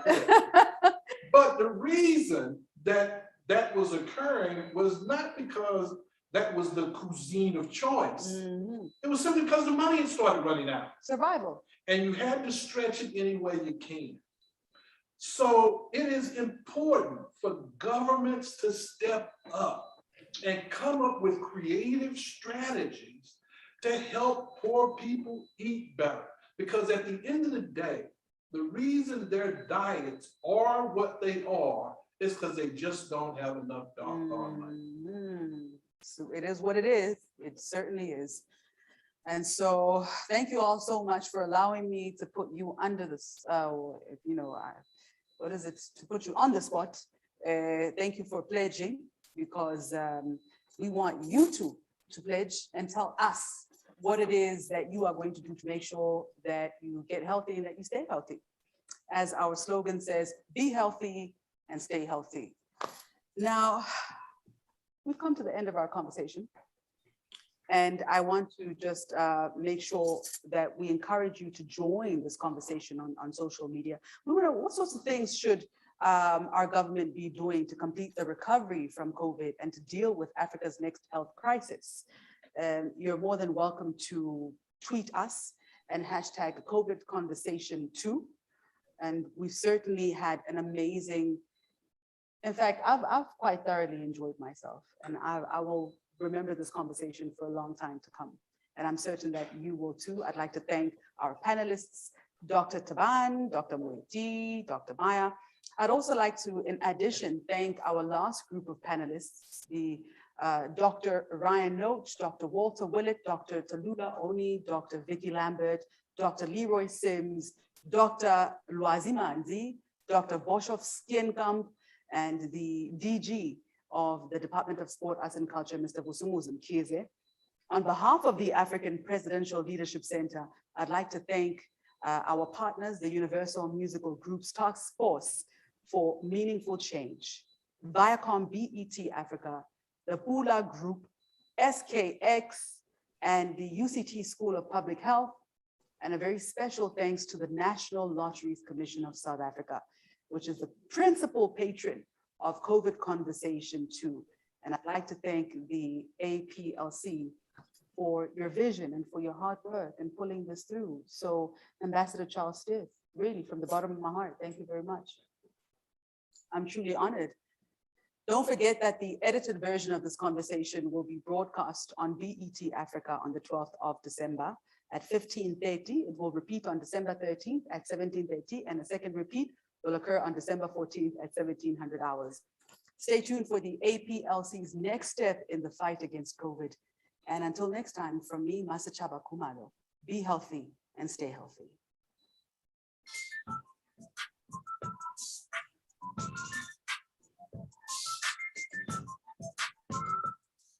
Exercise, exercise, exercise. Why?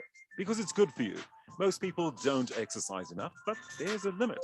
Go hard or stay home sounds good, but it's not necessarily good. Start smart. Develop a workout routine you can handle. Find exercises you like. It doesn't have to be lifting weights or power squats or cycling. Something as simple as walking regularly, doing something to tighten up that tummy, and eating fresh fruits and vegetables and more fish will get you headed in the right direction. If you make the choice to get healthy, you'll feel better and be better able to fight infectious diseases like COVID-19.